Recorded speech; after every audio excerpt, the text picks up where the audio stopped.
But ಇದೆಲ್ಲದಕ್ಕಿಂತ ಹೆಚ್ಚಾಗಿ ಬಹುತೇಕ ಜನರು ಒಂದು 30% ಜನ ತಗೊಂಡಿರುವಂಥ ಅಕ್ಕಿಯನ್ನು ಮಾರಾಟ ಮಾಡ್ತಾರೆ. ಈ ನಿಟ್ಟಿನಲ್ಲಿ ಮಾನ್ಯ ಮಂತ್ರಿಗಳು ಏನು ಸ್ಪಷ್ಟನೆಯನ್ನು ಕೊಟ್ಟಿದ್ದಾರೆ? ಪಬ್ಲಿಕ್ ಟಿವಿಗೆ ಆಹಾರ ಸಚಿವ ಮುನಿಯಪ್ಪನವರು ಹೇಳಿಕೆಯನ್ನು ಕೊಟ್ಟಿದ್ದಾರೆ. ಈ ನೋ ಸ್ಟಾಕ್ ಏನಿದೆ ಆ ವಿಚಾರದಲ್ಲೂ ಮಾತನಾಡಿದ್ದಾರೆ. ಅಕ್ಕಿ ಶಾರ್ಟೇಜ್ ಬಗ್ಗೆ ಸಚಿವ ಮುನಿಯಪ್ಪನವರು ಒಪ್ಕೊಂಡಿದ್ದಾರೆ.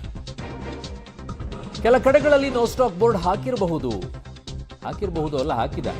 ಅಕ್ಕಿ ಸರಬರಾಜು ವೇಳೆ ಸಮಸ್ಯೆ ಆಗಿರಬಹುದು ಅಂತಿದ್ದಾರೆ. ಆಗಿರಬಹುದು ಅಲ್ಲ, ಆಗಿದೆ. ಅಕ್ಕಿ ಸರಬರಾಜಿನಲ್ಲಿ ಸ್ವಲ್ಪ ವ್ಯತ್ಯಾಸ ಆಗಿದೆ, ಈ ಬಗ್ಗೆ ಪರಿಶೀಲಿಸ್ತೀವಿ ಅಂತ ಸಚಿವ ಮುನಿಯಪ್ಪನವರು ಹೇಳಿದ್ದಾರೆ. ಪಬ್ಲಿಕ್ ಟಿವಿ ವರದಿ ಬೆನ್ನಲ್ಲೇ ಆಹಾರ ಸಚಿವ ಮುನಿಯಪ್ಪನವರು ಪ್ರತಿಕ್ರಿಯೆಯನ್ನ ಕೊಟ್ಟಿದ್ದಾರೆ.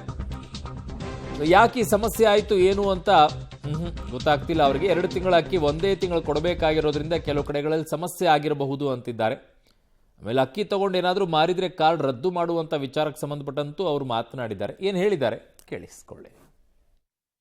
ಮಾರ್ಚ್ ತಿಂಗಳಿಂದ ಅಕ್ಕಿ ಕೊಡೋದಕ್ಕೆ ರಾಜ್ಯ ಸರ್ಕಾರ ನಿರ್ಧರಿಸಿದೆ. ಆದರೆ ಕೆಲವು ನ್ಯಾಯಬೆಲೆ ಅಂಗಡಿಗಳಲ್ಲಿ ನೋ ಸ್ಟಾಕ್ ಅನ್ನೋ ಬೋರ್ಡ್ ಬರ್ತಾ ಇದೆ. ಈಗ ನಮ್ಮ ಜೊತೆ ಆಹಾರ ಸಚಿವರಾಗಿರ್ತಕ್ಕಂಥ ಮುನಿಯಪ್ಪ ಅವರಿದ್ದಾರೆ, ಅವರು ಪ್ರಶ್ನೆ ಮಾಡೋಣ ಬನ್ನಿ. ಸರ್, ಈಗಾಗಲೇ ನೀವು ಅಕ್ಕಿ ಕೊಡೋದಕ್ಕೆ ಎಲ್ಲ ರೀತಿಯಲ್ಲಿ ಕೂಡ ಸೂಚನೆ ಕೊಟ್ಟಿದ್ದೀರಾ, ಆದರೆ ಭಾಳಷ್ಟು ನ್ಯಾಯಬೆಲೆ ಅಂಗಡಿಗಳಲ್ಲಿ ಬೆಂಗಳೂರಲ್ಲಿ ನೋ ಸ್ಟಾಕ್ ಬೋರ್ಡ್ ಆಗ್ತಿದೆ.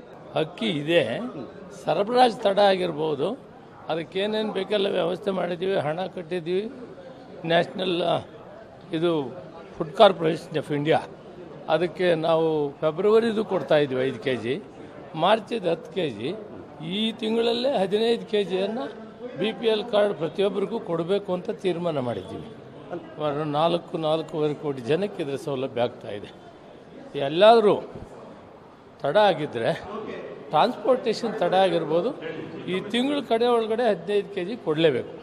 ಯಾಕೆಂದರೆ ಕೆಲವು ನ್ಯಾಯಬೆಲೆ ಅಂಗಡಿಗಳಲ್ಲಿ ಯಾಕಂದರೆ ಇಷ್ಟು ದಿನ ಅಂತ ಇರುತ್ತೆ, 10ರಿಂದ 15 ದಿನ ಕೊಡಲೇಬೇಕು ಅಂತ ನೋ ಸ್ಟಾಕ್ ಬೋರ್ಡ್ ಎಕ್ಸ್ಟ್ರಾ ಕೊಟ್ಟಿರೋದ್ರಿಂದ ನಾವು 5 kg ಅವರು ನಿಧಾನ ಆದರೂ ಮಂತ್ ಎಂಡ್ವರೆಗೂ ಕೊಡ್ತಾ ಇರಬೇಕು. ಯಾರು ಇಲ್ಲ ಅಂತ ಹೇಳೋಂಗಿಲ್ಲ, ಕೊಡಲೇಬೇಕು. ಮತ್ತು ಇನ್ನೊಂದು, ನಿಮ್ಮ ಇಲಾಖೆಯಿಂದ ಒಂದು ಸುತ್ತೋಲೆಯನ್ನು ಹೊರಡಿಸಿದ್ದೀರಾ, ಅಂದರೆ ಯಾರು ಅಕ್ಕಿಯನ್ನು ತೆಗೆದುಕೊಂಡು ಅಲ್ಲೇ ಮಾರಾಟ ಮಾಡಿದ್ರೆ ಅವ್ರದ್ದು ರದ್ದು ಮಾಡ್ತೀವಿ ಅವರ ಕಾರ್ಡ್ಗಳನ್ನೆಲ್ಲ ಅಂತ. ಎನ್ಕ್ವೈರಿ ಮಾಡೋಣ, ಆಮೇಲೆ ತೀರ್ಮಾನ ತಗೊಳ್ತೀವಿ. ಇದಿಷ್ಟು ಮುನಿಯಪ್ಪ ಅವರ ಸ್ಪಷ್ಟನೆ. ಅಂದರೆ ಈ ತಿಂಗಳ ಕಡೆ ತನಕ ಕೂಡ ಅಕ್ಕಿ ಕೊಡೋದಕ್ಕೆ ನಾವು ಸೂಚನೆಯನ್ನು ಕೊಡ್ತೇವೆ. ದಾಸ್ತಾನಿದೆ ಮತ್ತು ಆ ಒಂದು ಸಾಗಾಟ ಮಾಡೋದಕ್ಕೆ ಮತ್ತು ಅದನ್ನು ಸರಬರಾಜು ಮಾಡೋದರಲ್ಲಿ ಒಂದು ಸ್ವಲ್ಪ ವ್ಯತ್ಯಾಸ ಆಗಿದೆ. ಆ ಕಾರಣಕ್ಕೋಸ್ಕರವಾಗಿ ನೋ ಸ್ಟಾಕ್ ಬೋರ್ಡ್ ಇರ್ಬೋದು. ಹಾಗಾಗಿ ನಾವು ಈ ತಿಂಗಳ ಅಂತ್ಯದ ತನಕ ಕೂಡ ಅಕ್ಕಿ ಕೊಡೋದಕ್ಕೆ ಸೂಚನೆ ಕೊಡ್ತಾ ಇದ್ದೀವಿ ಅನ್ನೋದು ಕೂಡ ಸ್ಪಷ್ಟಪಡಿಸ್ತಾ ಇದ್ದಾರೆ. ಕ್ಯಾಮ್ರಾ ಪರ್ಸನ್ ರಾಮು ಜೊತೆ ರವಿಶೇಷ್, ಪಬ್ಲಿಕ್ ಟಿವಿ, ಬೆಂಗಳೂರು. ಸೊ ಈಗ ಮುನಿಯಪ್ಪನವ್ರು ಏನೋ ಹೇಳ್ತಾ ಇದ್ದಾರೆ, ಅದ್ರ ಸ್ಟಾಕ್ ಏನಾಗಿದೆ ಎತ್ತ ಅನ್ನುವಂಥ ಸಮಸ್ಯೆಯನ್ನು ಮಾಡ್ತಾ ಇದ್ದಾರೆ.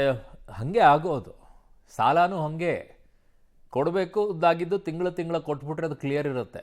ಕೊಡದೇ ಇದ್ದದನ್ನು ಒಮ್ಮೆ ಉಳಿಸ್ಕೊಂಡು ಬಂದುಬಿಟ್ರೆ ಅದು ಹೊರೆ ಆಗುತ್ತೆ. ಅದೇ ಪರಿಸ್ಥಿತಿ ಈ ಡಿಪಾರ್ಟ್ಮೆಂಟ್ಗೆ ಆಗಿರೋದು. 2-3 ತಿಂಗಳಿಂದ ಕೊಡದೇನೆ ಈಗ ಒಮ್ಮೆ ಕೊಡ್ತೀನಿ ಅಂತಂದಾಗ ಹೆಂಗಾಗತ್ತೆ? ಹೊರೆ ಆಗಲ್ವಾ?